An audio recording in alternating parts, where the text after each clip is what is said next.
नमस्कार दर्शकों, मैं अनुराग सक्सेना अपने चैनल शाश्वत ज्योतिष में आप सभी का स्वागत करता हूं। दर्शकों, आज हम चर्चा करेंगे गंडमूल नक्षत्र के बारे में। आपने अधिकतर अपने परिवार में, अपने समाज में ये सुना होगा कि अमुक बच्चे का जन्म गंडमूल में हुआ है या मूल में हुआ है या 27 में हुआ है। तो ये जो 27 है, जिसकी पूजा 27 दिन में की जाती है, बच्चे के जन्म के 27 दिन बाद की जाती है, उसको अपन 27 कह देते हैं आम बोलचाल की भाषा में, कि बच्चे का जन्म जो है 27 में हुआ है। और इसके लिए ज्योतिष में एक शब्द है गंडमूल। आम बोलचाल की भाषा 27 है और उसको अपन ज्योतिष की भाषा में कहते हैं गंडमूल, कि बच्चे का जन्म यदि गंडमूल में होता है तो 27वें दिन उसकी जो है पूजा की जाती है, उसकी शांति करवाई जाती है। तो ये गंडमूल होता क्या है, इसके लिए कौन कौन से नक्षत्र जिम्मेदार हैं, कौन सी राशियां जिम्मेदार हैं, तो आज हम इन सभी पर चर्चा करेंगे और देखेंगे कि इससे क्या दुष्प्रभाव होते हैं और इसके लिए क्या उपाय किए जाएं। तो सबसे पहला है कि मान लीजिए कि आपके घर में किसी बच्चे का जन्म हुआ है, तो सबसे पहले आपको करना क्या है, आप किसी कंप्यूटर में या अपने मोबाइल में एप्लीकेशंस आते हैं कुंडली बनाने के, आप उसमें डालिएगा बच्चे का डिटेल वगैरह, तो उसमें आपको सामने दिख जाएगा, जहाँ जन्म विवरण होता है ना, उसमें आपको दिख जाएगा। क्या क्या देखना है आपको देखना है कि बच्चे का जन्म किस नक्षत्र में हुआ है और किस राशि में हुआ है। ठीक है, तो हम यहाँ पर नक्षत्र लिख रहे हैं आपके सामने, देखिएगा नक्षत्र। कौन कौन से नक्षत्र इसके लिए जिम्मेदार हैं या किन किन नक्षत्रों में ये गंडमूल योग बनता है। पहला है अश्विनी।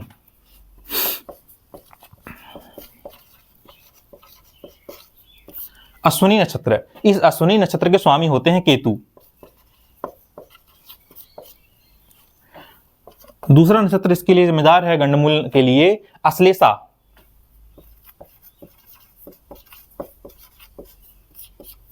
और इसका स्वामी है बुध। तीसरा, पहला है अश्विनी, दूसरा है अश्लेषा और तीसरा है मघा। मघा के स्वामी है केतु। चौथा है ज्येष्ठा, इसके स्वामी हैं बुध। पांचवा, अभी तक हमने 4 देखे हैं, अब देखिए पांचवा मूल।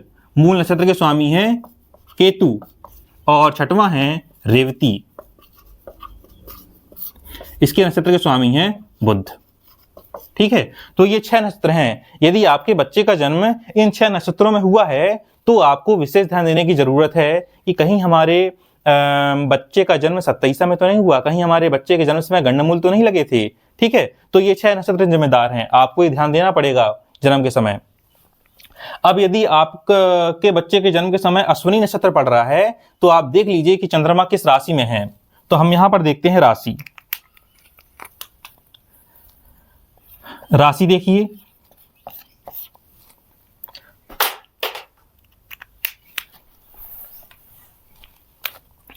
मेष राशि।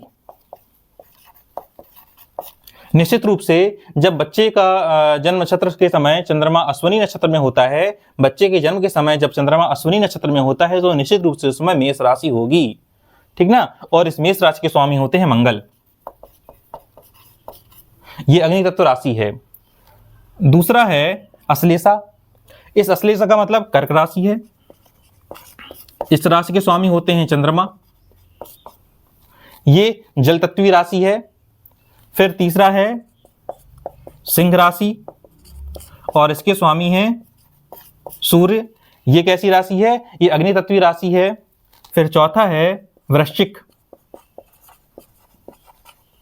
इस राशि के स्वामी मंगल हैं। ठीक ना, तो ये भी कैसी राशि है, ये भी जल तत्वीय राशि है। फिर अपन अगली अग्नि तत्वीय राशि में आते हैं धनु राशि। इसके स्वामी हैं गुरुदेव बृहस्पति और छठवां है मीन, इसके भी स्वामी हैं गुरुदेव बृहस्पति। ठीक ना, तो जब आपके बच्चे के जन्म के समय चंद्रमा मेष राशि में हो और अश्विनी नक्षत्र में हो तो भी गंडमूल बनता है। जब आपके बच्चे के जन्म समय चंद्रमा कर्क राशि में हो और उस समय अश्लेषा नक्षत्र भी हो तो भी गंडमूल बनता है। यदि बच्चे के जन्म के समय चंद्रमा सिंह राशि में हो और उस समय मघा नक्षत्र हो उस समय, तो भी जो है गंडमूल योग बनता है। यदि बच्चे के जन्म समय वृश्चिक राशि हो बच्चे की और जन्म नक्षत्र का समय ज्येष्ठा हो, तो भी गंडमूल बनता है। यदि बच्चे के जन्म के समय धनु राशि हो, चंद्रमा धनु राशि में हो और उस समय मूल नक्षत्र हो, तो भी गंडमूल बनता है। और बच्चे के जन्म के समय यदि मीन राशि हो, चंद्रमा मीन राशि में हो, तो वहां पर और रेवती नक्षत्र पड़ रहा हो, तो भी गंडमूल बनता है। अब ये आखिर ऐसा होता क्यों है? देखिए, जब ये गंडमूल तभी बनता है जब संधि काल होती है। संधि काल किसे कहते हैं? ये देखिए, मेष राशि और अश्विनी नक्षत्र दोनों की शुरुआत एक साथ हो। जब राशि और नक्षत्र दोनों की शुरुआत एक साथ होती तब बनता है, और जब राशि और नक्षत्र दोनों का अंत एक साथ होता है तब ये गंडमूल बनता है। तो यहां पर देखिए, ये जो पहला वाला है, इस पर देखिए, मेष राशि और अश्विनी नक्षत्र दोनों की शुरुआत एक साथ होती है, इसलिए गंडमूल बनता है। ये कर्क राशि और अश्लेषा नक्षत्र दोनों का अंत एक साथ होता है, इसलिए गंडमूल बनता है। सिंह राशि और मघा नक्षत्र दोनों की शुरुआत एक साथ होती है, इसलिए गंडमूल बनता है। वृश्चिक राशि और ज्येष्ठा नक्षत्र दोनों का अंत एक साथ होता है, इसलिए गंडमूल बनता है। जब धनु राशि और मूल नक्षत्र दोनों की स्टार्टिंग, दोनों की शुरुआत एक साथ होती है, तो भी गंडमूल बनता है। और जब मीन राशि और रेवती नक्षत्र दोनों का अंत एक साथ होता है, तो वहां पर गंडमूल बनता है। ठीक है, समझ गए होंगे आप। तो जैसे अपन कहते हैं ना कि जब अपन रात से दिन की ओर आते हैं, तो जो शुरुआत का समय होता है उसे अपन ब्रह्म मुहूर्त कहते हैं, तो वो भी क्या है? संधि बेला कहलाती है। जैसे अपन जब दिन से रात में जाते हैं तो उसे अपन गौधूली बेला कहते हैं शाम के समय को, तो वो भी क्या हो? संधि बेला कहलाती है। और उसमें अपन कहते हैं कि भगवान का ऐसे समय में भजन करो, ऐसे समय में सलाह दी जाती है। तो ऐसा ही ये योग है, ये जो गंडमूल बनता है ये संधि काल में ही बनता है। अब हम जानते हैं कि प्रत्येक नक्षत्र के 4 चरण होते हैं। ऐसा नहीं कि सबके सब नुकसानदायक हैं, इनमें कुछ चरण फायदेमंद भी होते हैं इनके, और कुछ चरण नुकसानदायक भी होते हैं। तो आज हम इन्हीं की चर्चा करेंगे कि कौन सा नक्षत्र कैसा है आपके बच्चे के लिए। तो पहला नक्षत्र, चरण कहना चाहिए। 4 चरण होते हैं, एक नक्षत्र के 4 चरण होते हैं। पहला चरण, दूसरा चरण, तीसरा चरण और चौथा चरण। आज हम इन्हीं चरणों की चर्चा करेंगे कि हम देखेंगे कि कौन सा चरण फायदेमंद है, कौन सा चरण नुकसानदायक है। ठीक है। और अक्सर ऐसा माना जाता है कि ये इस योग में, इस गंडमूल नक्षत्रों में जन्म लेने वाला बच्चा या तो माता पिता के लिए नुकसानदायक होता है, या धन का नाश करता है, या खुद के लिए नुकसानदायक होता है, ऐसा माना जाता है। ठीक है, तो आज हम उसी की चर्चा यहाँ पर कर रहे हैं। तो देखिए यहाँ पर, यदि मान लीजिए बच्चे का जन्म अश्विनी नक्षत्र में हुआ है, अश्विनी नक्षत्र के पहले चरण में हुआ है, तो ये पिता के लिए नुकसानदायक है, पिता को किसी न किसी प्रकार से नुकसान पहुंचेगा, ऐसा ज्योतिष में माना गया है। यदि दूसरे चरण में जन्म हुआ है तो ये मानिए यहां पर अपव्यय का संकेत करता है। ये अपव्यय मतलब अधिक से अधिक नुकसान, आर्थिक रूप से नुकसान, बिना मतलब का खर्च। तीसरा चरण कहता है कि यदि आपके बच्चे का जन्म अश्विनी नक्षत्र में हुआ है और उसके तीसरे चरण में हुआ है, तो ऐसा व्यक्ति फालतू की यात्राएं करता है, घुमक्कड़ किस्म का होता है, फालतू की यात्रा करने वाला, घुमक्कड़ किस्म का। ठीक है। और जो चौथा चरण होता है, ये स्वयं जातक स्वयं को नुकसान पहुंचाता है, ये जातक के लिए, बच्चे के लिए नुकसानदायक है। जिस बच्चे का जन्म हुआ है उसी बच्चे का नुकसान होता है चौथे चरण में। ठीक ना। अब आते हैं अपन अश्लेषा नक्षत्र में। यदि बच्चे का जन्म अश्लेषा नक्षत्र के पहले चरण में हुआ है तो यहां कोई नुकसान उसको नहीं होगा। ठीक ना। हमने कहा ना कि हर नक्षत्र जरूरी नहीं, हर चरण जरूरी नहीं है नुकसानदायक हो, कुछ फायदा भी देते हैं, कुछ नुकसान भी देते हैं। अब यदि बच्चे का जन्म अश्लेषा नक्षत्र के दूसरे चरण में हुआ हो तो यहां पर यह पिता के धन का नाश करता है। उसके कारण तरीके कुछ भी हो सकते हैं। ठीक है, उस पर अपन नहीं जाते हैं, लेकिन जो अपन एक शब्द में यदि अपन कहना चाहें, शॉर्ट में कहना चाहें, तो ये कहेंगे कि यदि बच्चे का जन्म अश्लेषा नक्षत्र के दूसरे चरण में हुआ है तो ऐसा व्यक्ति पिता के धन का नाश करता है। ठीक है, अपन तीसरे चरण में आते हैं। तीसरा चरण जो है माता को कष्ट देता है, माता को कष्ट देता है। माता को कष्ट भी कई प्रकार से हो सकता है। और यदि चौथे चरण में जन्म हुआ है बच्चे का तो ये पिता को कष्ट देगा। ठीक है, अब आते हैं मघा पर। यदि बच्चे का जन्म मघा नक्षत्र के पहले चरण में हुआ है तो ये माता को नुकसान पहुंचाएगा, माता के लिए कष्टप्रद है। यदि दूसरे चरण में जन्म हुआ है तो पिता के लिए कष्टप्रद है। ठीक है, अब यदि बच्चे का जन्म मघा नक्षत्र के तीसरे चरण में जन्म हुआ है और चौथे चरण में जन्म हुआ है तो ये दोनों ही बच्चे के लिए, बच्चे के माता पिता के लिए, बच्चे के परिवार के लिए शुभ होंगे। मतलब बच्चे का जन्म शुभ माना जाएगा। ये भी शुभ है और ये भी शुभ है। ठीक है, ज्येष्ठा ये सबसे खतरनाक होता है। ये जो नक्षत्र है ये सबसे खतरनाक होता है। इसके किसी भी चरण में जन्म हो नुकसान ही नुकसान माना जाता है। जैसे पहले चरण में यदि जन्म होगा तो बड़े भाई को नुकसान, ठीक ना। यदि दूसरे चरण में जन्म होगा तो छोटे भाई को नुकसान होगा। यदि तीसरे चरण में जन्म होगा तो माता या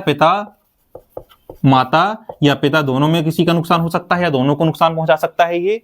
और यदि चौथे चरण में जन्म होगा तो वह जातक स्वयं को नुकसान पहुंचाएगा, मतलब स्वयं के लिए अनिष्टकारी है, जातक स्वयं के लिए अनिष्टकारी है। ठीक ना। अब अपन आते हैं मूल में।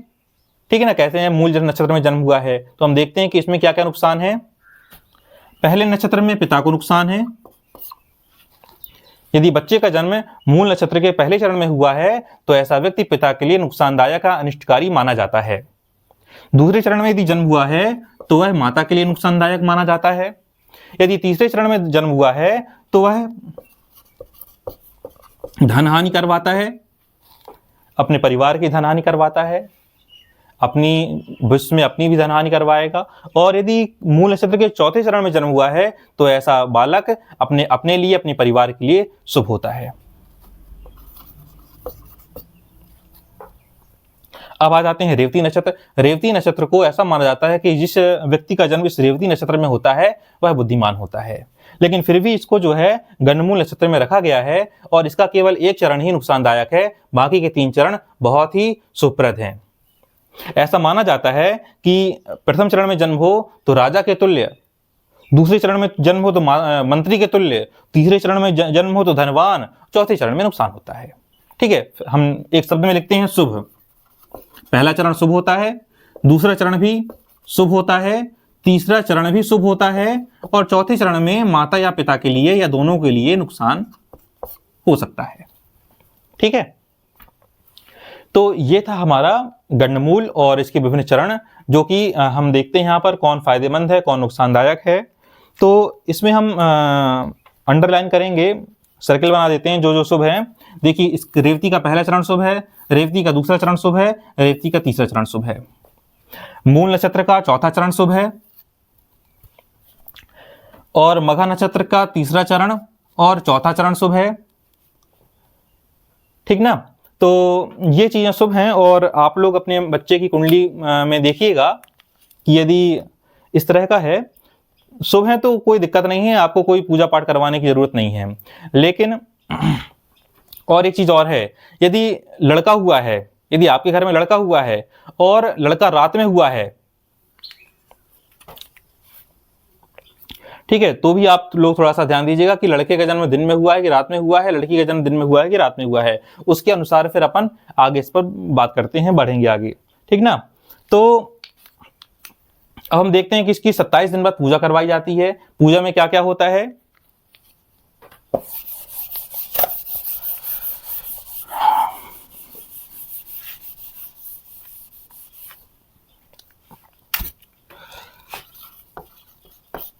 पूजा या शांति। तो जब बच्चे के जन्म के 27 दिन बाद या 27वें दिन जब पुनः वही नक्षत्र आता है, जन्म नक्षत्र आता है, तब हम इसकी जो है शांति करवाते हैं, इसकी पूजा पाठ करवाई जाती है। तो इसमें होता क्या है कि इसमें आपको पहले ब्राह्मण को गौदान का विधान है, बछिया दान या गौदान करवाते हैं अपन। ठीक ना। दूसरा है वैसे तो आजकल बहुत सारे दान चल गए हैं, आदमी को अपनी सामर्थ्य के अनुसार दान करना चाहिए, लेकिन यदि सामर्थ्य नहीं है तो कम से कम बच्चे के वजन के बराबर अपन को अन्न का दान करना चाहिए, ठीक ना। यदि आपके पास सामर्थ्य नहीं है तो बच्चे के वजन के बराबर दान, जिसको अपन तुला दान भी कहते हैं। और 27 दिन बाद जब पूजा हो जाती है, 27वें दिन, तो पिताजी को सबसे पहले तेल में अपने बच्चे का मुंह देखना चाहिए, ठीक है। तेल में छाया देखें बच्चे का, ये पिता के लिए है। और पिताजी को 27 दिन तक बच्चे का मुंह नहीं देखना चाहिए, जब तक कि इसकी शांति ना हो जाए, इसका पूजा पाठ ना हो जाए। तो ये गंडमूल है। लेकिन अनुभव में कुछ चीज़ें और भी आई हैं। अनुभव में ये भी आया है कि ऐसे बच्चे बहुत प्रतिभाशाली होते हैं और अपने जीवन में बहुत आगे बढ़ते हैं। भले ही इसे अशुभ योग कहा गया है, लेकिन व्यवहारिक रूप से ये देखने में आया है कि जिस बच्चे को पहले फेंक दिया जाता था, क्योंकि पहले जो है प्राचीन काल में इसको बहुत इतना अशुभ मानते थे कि बच्चे तक को फेंक देते थे या दान कर देते थे, और वही बच्चे आगे चलकर फिर बहुत नाम कमाते थे, बहुत आगे बढ़ते थे अपने जीवन में। तो अपने मन की शांति के लिए और नक्षत्र की शांति के लिए आप पूजा पाठ करवा लीजिएगा, मेरी सलाह है आपको। लेकिन ऐसे बच्चे बहुत प्रतिभाशाली होते हैं और अपने जीवन में बहुत आगे बढ़ते हैं। तो ये था आज का हमारा वीडियो गंडमूल पर। आशा है कि आपको आज का वीडियो अच्छा लगा होगा। अगले दिन फिर किसी विषय पर जानकारी लेकर हम हाजिर होंगे। तब तक के लिए बहुत बहुत धन्यवाद। नमस्कार।